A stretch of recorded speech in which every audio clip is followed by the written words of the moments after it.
Hello and welcome to this week's Elite Audio video, and as we dust ourselves down after the intensity of our showroom event at the weekend, I can say categorically that the phone lines are now closed, the votes are being counted and the results are in. If you vote, your network provider may still charge you for that call.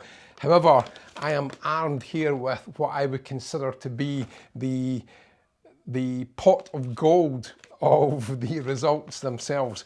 But before I get started, I just want to thank you for attending our event at the weekend. And I've got to say, I have never seen such a level of dedication or indeed commitment to those of you that spent the entire day here, turning up just before 10 a.m. and still here comparing cables at 4:30 p.m. in the same afternoon. That's different level, and I really appreciate those of you that stuck it out for that length of time. Do you know what? I can tell you honestly, I think it's the most I've enjoyed any events that we've done for lots of different reasons. I think some of the results were fascinating in respect of it's not what I would have picked personally. But of course, that just goes to highlight the fact that we are all individuals and clearly we like different things. I think some of the key takeaways, as from the last events that we have done, there is very clearly something for everybody because there wasn't a single piece of equipment that didn't receive a vote. And that in itself is quite telling.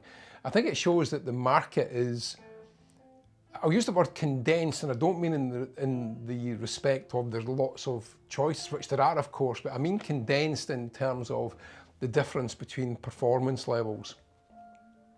And in some of the listening sessions, I think it's fair to say that, some devices were very closely matched, but ultimately certain components won through. And while, preference in itself is subjective, the components that won most of the votes are definitely some of the best in class, and clearly their performance showed it. I think the other key takeaway was that cables do in fact make a difference. And when we did, and again, this is right at the end of the day, so again, thank you so much to those of you that were still there. And we had over 20 people still here right at the end of the day, curious to hear what cables do. And without exception, every single one of you said you could hear a difference from one cable to another. Now, there are a lot of naysayers out there, skeptics about cables, that they shouldn't make a difference, they don't make a difference. Yet categorically on Saturday, that was proven to be untrue because some of the differences were stark. And I know those of you that attended are probably watching this right now, nodding your heads in agreement, because from the cable A to cable B, there was a massive difference in performance. I think also the outcome did demonstrate that investing in an expensive cable is worth that investment, depending on, of course, budgetary constraints. But it does prove that cables are something that should never be overlooked, and in many ways, these are the season to taste, the fine-tuning element that will give you the final outcome that you want based on your other choices that you've made. And of course, no showroom event would be the same without Wildfire Pizza. And yet again, John and his brand new assistant that he had on Saturday did an exceptional job keeping us all fully topped up on pizza throughout the day. And I'm sure most of you will agree that's some of the finest pizza you will ever taste. And clearly it is audiophile food from the gods themselves, as it made listening so much better. The other thing that I think has come out from this is that design does matter, and what I'm referring to here is something that I perceive to be a complete work of art. And on the day, I think I refer to it as audiophile and hi-fi porn, and apologies if that term offends anybody. But the transparent rear panel on the Audel MAGIKA Plus loudspeakers, which I'll now bring that up on screen so you can see exactly what I'm talking about, reveal some of the most stunning crossover components I think I've ever seen. And I've got to say full credit to Walter Karzan of Audel, the owner and designer of these loudspeakers, understanding that us as audiophiles don't just want to hear greatness, we actually want to see it too. And genuinely, what he created at the back of this is pure audio art, as I'm sure you'll agree. So let us get on with what is important and who the winners from each round are. Now, those of you that attended, the format was quite straightforward. We played in the streamer round. There were 3 streamers. We simply called them streamer A, streamer B, and streamer C. And you were then left to vote purely A, B, or C as the choice that you wanted to vote as the best sound. So, round 1, the clear winner was the Eversolo DMP A6 Gen 2, which, for those of you that attended, was streamer B. It was a fairly close vote, as a lot of the rounds were, and I think what that demonstrates is that we as a business have very, fortunately you might say, or very cleverly as I would like to say, brought together some of the finest streaming components, meaning that the performance margins are very small, meaning we recognise what creates a good sound. But more importantly, it also means that if aesthetic is a tipping point for you, that you can have the aesthetic you desire without necessarily compromising sound. And I think that's very important to make that part very clear. We used the same cables on every device, so no device was either advantaged or disadvantaged in any way. And we played exactly the same tracks, and we switched inputs, letting you, the audience, know precisely whether it was A, B, or C that you listened to. We played 3 tracks in total over each device, same tracks, and we played, so for example, on device A, we played first track, then switched to device B, device C, playing that same track up to about a minute or so.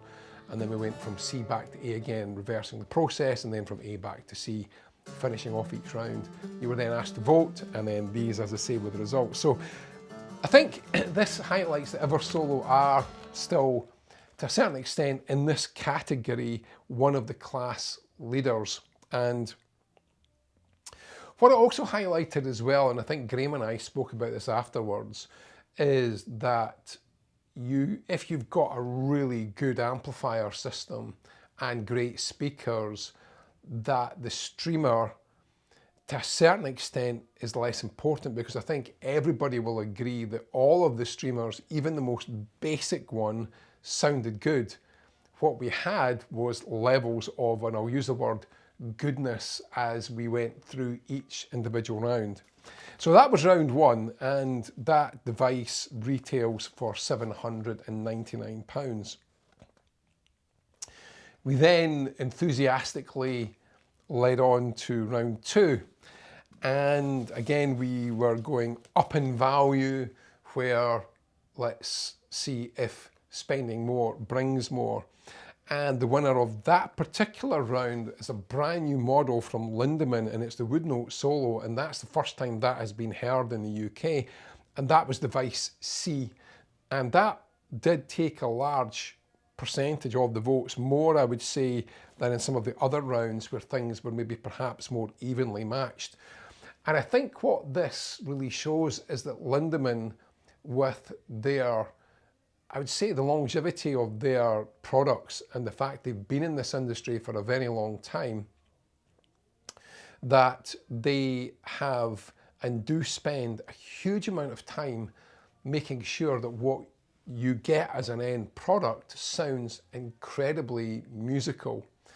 And Norbert Lindemann, who is the designer and founder of Lindemann products, I know is very personally involved in each new device, making sure that it matches that musicality that we all strive for, and the Woodnote Solo is no exception to that. He's a very passionate, intensely passionate individual, and these are creations that come from his soul. So congratulations, Norbert, that was a well-earned win. In fact, it reminds me of when we were in Munich last year, where they previewed these devices, and Graham and myself were chatting with Alan Sircombe outside the Lindemann room, talking about Woodnote, and again how surprised for the price point people, or they were, in terms of performance. And that Woodnote Solo retails at £1,850. So it's not inexpensive, but you do get a huge amount for your money, and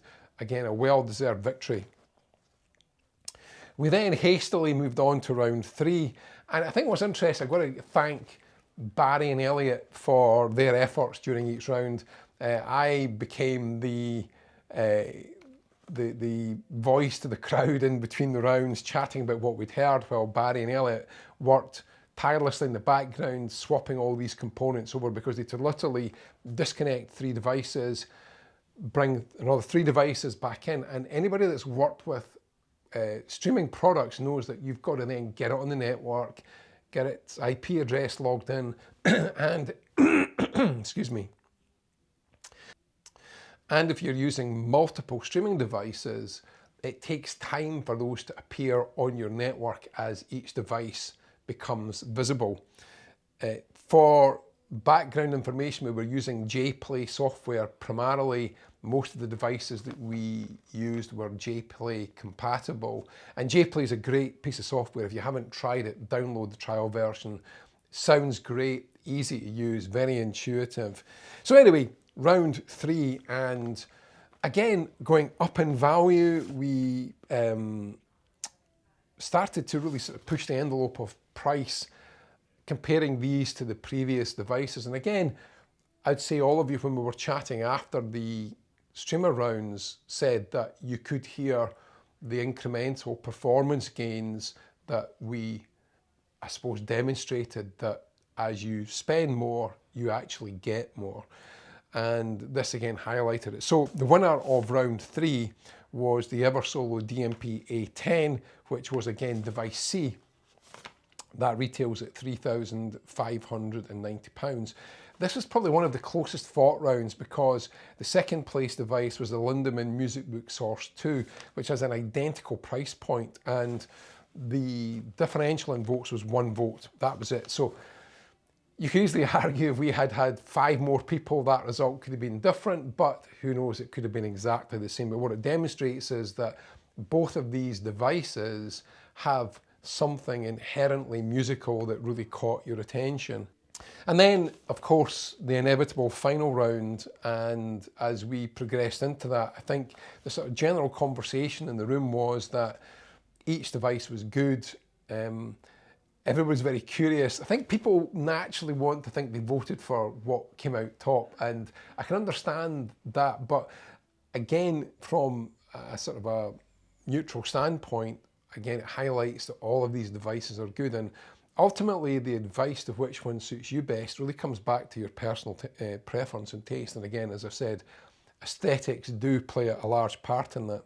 So we kind of got into the truly expensive round, and here was a very interesting test, because what we had was the exact S1, which retails at £12,000. It's not the Evo version. And we pitched that against the Aqua Lin Q, or Link, depending on how you want to pronounce that word. And in that particular round, again, we also had the Hi-Fi Rose RS151. Now, on the face of it, that does seem a slight disadvantage to the 151, but we'd carried out a previous showroom event where we pitched the previous incarnation of that Hi-Fi Rose, the RS150B, against some pretty expensive other analog sources, and I actually won the complete test. So it proves that Hi-Fi Rose have got something quite special. What I spoke about, which I think is quite, I'll say the word, it's quite, I can't even think of the word now. The word I'm looking for, it's quite pertinent. Managed to dig that out from the depths of my vocabulary vault buried at the back of my brain somewhere. But it is pertinent because what this shows, or was to demonstrate, that perhaps system or component matching, i.e. the link going into the Scala Optologic Mark III, being one of its own stablemates using Aqua's proprietary I2S connection, which is wired differently to others, but the principle is the same. It's effectively an Ethernet connection. Would that give it an advantage, bearing in mind that the value was not quite half, but just a little bit more than half that of the Exact S1? And the results are very close, perhaps demonstrating that to be the case. But the Exact S1 did indeed win, and if you were attending, that was device B. And yes, it was a clear winner, and certainly if I had the budget and in that setup, it would have been my personal choice too. I know Terry Ellis of Pursuit Perfect System has written extensively and reviewed this device, because one of the key elements that sets this apart from other streamers is that it is the first in its class to have its own proprietary and custom-made linear motherboard as well as linear power supply, and that is one of the reasons I think it performs so well. The sound was phenomenal, so whichever way you look at it, what we were listening to in the room was great. And the main system, so you'll see the video of this, or if I've not brought it up already, I may have already had it up, so you'll know what I'm talking about here. But we ran everything into the Electric Compagnie EC 4.8 Mark II preamplifier, then going into the AW800 power amplifier in stereo configuration, and we were powering the brand new Revival Audio Atalante 7 Evo loudspeakers, which were freshly back from review by Hi-Fi News. And it's interesting, and I'm going to raise this point, although it's a kind of a side note, but it's still quite relevant, that Graham had been chatting to Paul Miller of Hi-Fi News, and Paul Miller, I think, was slightly dismissive of the design, saying nobody builds speakers like this anymore, the large front baffle, you know, you'll not get as good imaging. Yet, I can tell you now categorically, when we got to the speaker test, that those Evo 7s imaged as good as anything else out there, and they've got a huge front baffle. So again, kudos to Revival for that design. There was certainly no lack of imaging, sound staging, top to bottom, front to back. It was hugely three-dimensional and sounded absolutely incredible in that setup. So it was a really great basis to allow you to hear the difference from one streamer to the other. And the cables we used were by Zensati, because they're very neutral, they're very transparent, it lets you hear everything that you change, so any subtle changes are immediately obvious, and that says a lot about a cable in terms of what it does. It's not flavouring, and that is important. So we had a break for lunch, more pizza consumed, and we then came along to the afternoon session, which was indeed loudspeakers.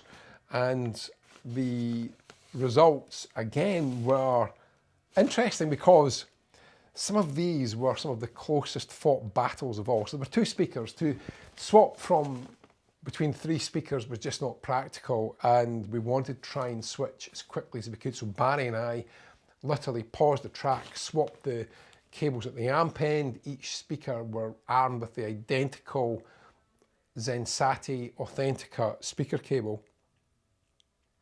So the first round was a very interesting round, and again, we started at what we would consider to be audiophile entry. Now this is, you know, there's lots of speakers much cheaper than this, so there are other speakers below £1,000 that we could have tested, but given the context of the day, we wanted to see where's the true audiophile entry point. And the winner of that round was the Revival Audio Sprint 4s, which retail at 1,800 and, let me care, where are we? Sorry, actually less than that, £1,790 for a floor standard. Terry Ellis has done a review in these very recently and absolutely loved them. I think they are phenomenally good loudspeakers. They were tested by What Hi-Fi, and they give them 4 out of 5. Comparing them to a loudspeaker that cost nearly £1,000 more, justifying the loss of the star, I don't understand that. It makes no sense to me. Maybe if someone from What Hi-Fi is watching this video and you'd like to comment below, I'd love to hear the explanation of the relevance of that. But to be perfectly clear, These are a standout, floor standing, not stand mount, stand out, floor standing loudspeaker. Look great, phenomenally designed, incredible value for money, and a very deserving winner. We then moved to a much higher end stand mount class, and a personal favourite of mine won this round. If you were watching if you were at the show and you were watching, the Revival Sprint 4s were speaker A. So that was just to clarify that. Sorry, I forgot to say that there. So round 2, moving up in cost, but again going to bookshelf and stand mount speakers. The winner of this round was speaker A, which was the Audio Solutions Figaro BL2.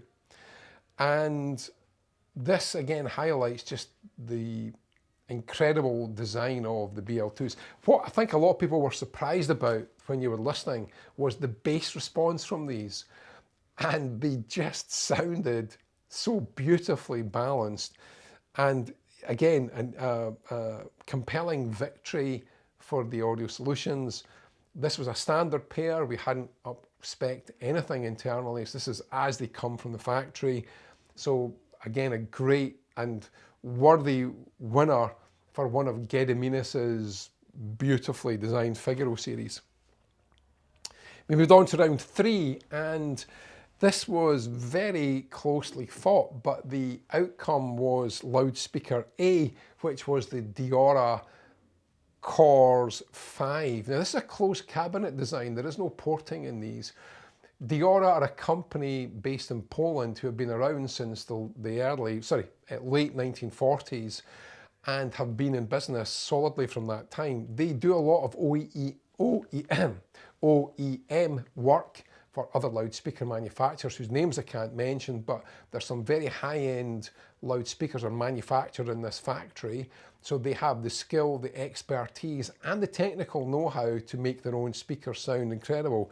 So perhaps it's no surprise that this speaker won that round. They look great, they're quite compact, which from a domestic harmony perspective is maybe no bad thing. You can swap the front panels on these to change the aesthetic very quickly if your room decor changes without having to change your loudspeaker. So that's a very cleverly and smartly thought out option and design process that Diora have put in there. They sounded great. A couple of people emailed afterwards that when they learned that that was the speaker, that for them that was one of the standouts of the day, along with the ones I'm about to come to next. I mentioned at the start of the video. So round 4 came around quicker than any of us had time to catch our breath for, and this round again was moving things much further up in terms of value. And the winner of this one was one of my personal favourites on the day, which is speaker A, which is the Audel MAGIKA Plus loudspeakers, the creation of Walter Karzan, one of the most passionate loudspeaker designers you will ever come across. They have a very unique look. They sound phenomenal. We played a blues track, and its name's not, it's gone out of my head, but when I edit this video, I'll put the track at the bottom, and that was the opening track we played. And quite honestly, it sounded like the vocalist was in the room. The guitar was in the room. The presence that they have, and I've already showed you the back of these with one of the most aesthetically appealing design crossovers. It shows the attention to detail that Walter even thought that was important to let you see with pride of what he's designed. Look how good these are. Look what I'm showing you, the care and attention that's gone into these. They're just beautiful.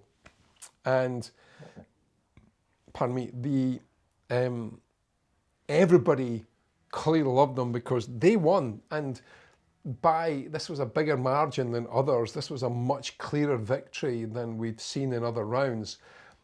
And certainly, I remember saying to Barry, while we were playing the first track, I said to him, they sound phenomenal. And they really did. They sounded absolutely phenomenal.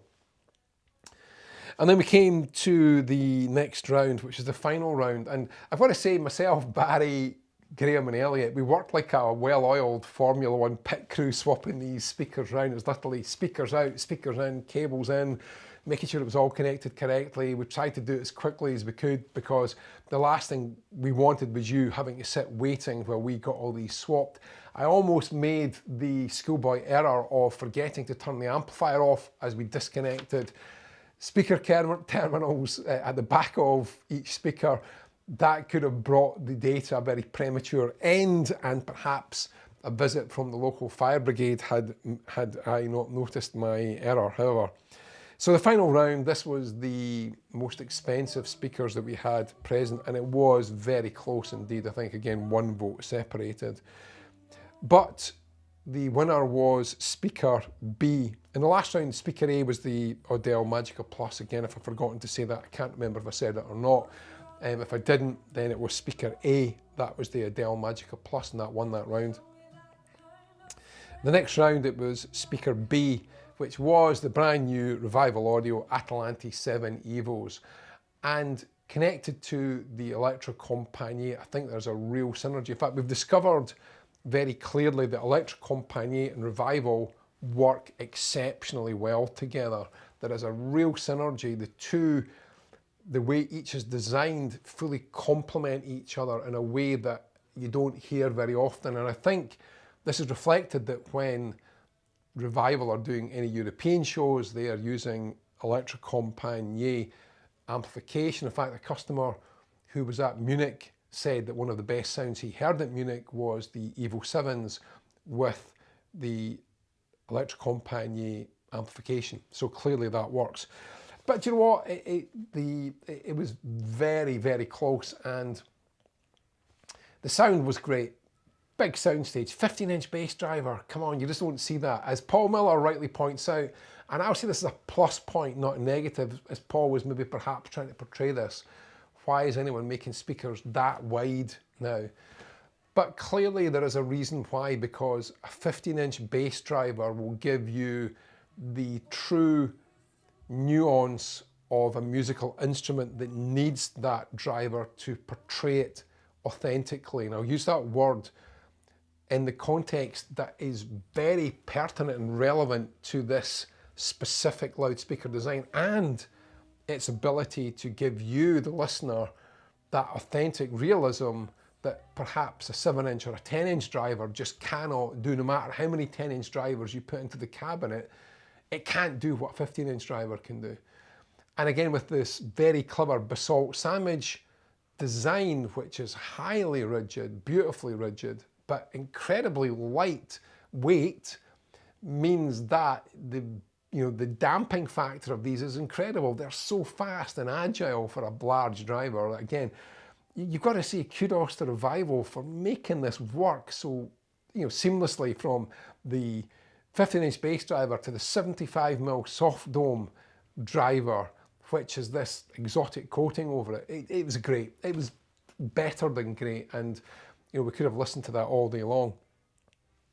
And then for the true dedicated, die-hard audiophiles, we came to the final round, and we'd already exceeded our time limit at this point. We were past 4 p.m. in the afternoon, and given the length of time that you'd all sat there making your notes, writing down your votes, and we then came to this round and everybody was curious. So I think what this shows is there is a genuine curiosity about cables and what they can actually do to your system. And without any question whatsoever, that hunger was satisfied by what we demonstrated. And very clearly, all cables sound different. There is no dubiety about that. We played 5 different cables and each one sounded different. The winner was the High Diamond Top Gold XLR.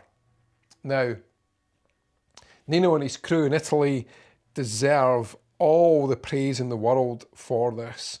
It was the second most expensive cable in the test. It retails at an eye-watering £2,900, but it does demonstrate that that investment is giving you something back. And if you have the budget to spend that on a cable, then clearly this shows that that investment is not wasted by any means. In fact, it is going to enhance what you already have. Now, this is a brand new range from High Diamond, and we'll be bringing these onto our website in the coming weeks, but they are available now. In fact, I supplied a top gold interconnect to a customer a few weeks back, and he was absolutely blown away with it. I mean, it's spectacularly good. It's a real evolution from the old HD series that they had, and this makes the differentiation from model to model. So we start at performance bronze and we end at top gold. I think the slightly confusing thing is that the performance silver and top silver imply the cables are made of silver. They're not, and if they could have changed that slightly, maybe it would be more apparent, because the cables are copper designed, but they do impart something incredible. And we've worked with High Diamond a very long time, and when Hi-Fi World magazine was still around, their High Diamond 7 speaker cable won Loudspeaker Cable of the Year award, and we picked that up with pride, presented by Noel Keywood at the Bristol Hi-Fi show many years ago. So it shows there is true knowledge of cable design in everything they do, and therefore, regardless of your budget, High Diamond are going to give you something that really makes a difference. So we will also extend our High Diamond trial period from 30 days to 45 days, because we know that these are, in my opinion, the best in class at each price point. So well done, High Diamond, bringing this new range along. The old range was good. I think it was due an upgrade, and you've certainly done that in a way that is phenomenal. And thus, you guys voted for this by this blind test you didn't know you were listening to, and that was cable C. So we were kind of well into that process. And interestingly, the second highest voted cable was also a High Diamond cable, and that was the XLR0. And again, it just shows you the credentials of that brand. So it was with I would say, a slightly weary physical presence, because we've been on our feet all day lifting heavy equipment. But I'd say the passion and enthusiasm that all of you maintained throughout the day was incredible, and I really fed off that energy. And I can't thank you enough for the positivity, the feedback during each round that we had, maintaining your own personal enthusiasm for what we were doing, and the feedback we had afterwards is so greatly appreciated. And genuinely, these events are nothing without your attendance, and the support we get year after year for these events is humbling. And from a personal level, from my team as well, we really do appreciate the fact that you do make that effort, and to spend a whole day, wow, thank you so much. I do want to thank my team again, which should go, and I did thank them on the day, but I think they really do deserve an additional mention. The hard work and effort they all put in before the event, the hard work they put in on the event, the preparation that went on behind the scenes. Kathy, Martin, Barry, Graham and Elliot all put in huge amounts of effort and worked extended hours to get it all ready for you guys. And then on Monday when we came in, it was like something had exploded in the showroom, all the clearing up was still to do, and again, they just get on with it and do it without question. The one thing to add before we wrap up is that every single item that we used in the event itself is for sale. And if you message me directly, here is my direct email address, there will be some special pricing that will only come directly from me. So please take the time, send me a message if anything that we used is of interest and has caught your attention. All the devices were good, as I say, nothing didn't get a vote, and the outcome, however, shows that we have, as I say, fortuitously brought together some of what I think are the best components. The fact the voting is so close means they're really good, and that even you yourselves found it hard to differentiate. And it perhaps also demonstrated that the different types of music we played maybe suited one system more than another. And this is where understanding slight nuances in genre performance can influence the advice or the choice that you might make. And the one thing we always advocate is home trial, home trial, home trial. I would ask all of you that if you're not buying from us and if you're out there, get your dealer to give you a home trial. No matter if you've gone in, you've heard that you like it, yeah, that sounds great. I can give you numerous examples of that scenario where you've got it home and it doesn't sound as good at the dealer. It sounds entirely different in your system with your cables, with all your components connected together. And this is where synergy and component matching is absolutely critical, and especially for loudspeakers. I know a number of clients that have bought speakers based on a dealer demonstration. It's only a flavour. In fact, I know people that have come here said, it's okay, speakers, got them home going, wow, they sound so much better at home. So this is where home trial, and make sure your dealer gives you that money back option. It's so critical that if you get it home and it's not for you, or at least the ability to exchange for something else. And we're going to introduce very shortly a 60-day exchange plan. So it's not a money back guarantee, but it's 60 days, meaning that if you get to that period and you think, actually, I think I prefer this, then we'll allow you to do that with no financial penalty. So again, it shows our commitment to making sure that you guys are getting the best from the money you've spent, and your hard-earned money that should be spent giving you the best satisfaction. So there we go. That's a lot to talk, a lot to take in, but the results were great and fascinating and perhaps not overly surprising. And I hope that all of you that attended thoroughly enjoyed the day. I certainly did. It was one of the best that I can remember. And that's all about your energy, your positivity, which, as I say, my job and the job of our team would have been so much harder. But your support and enthusiasm kept us fueled throughout the day. So thank you so much for that.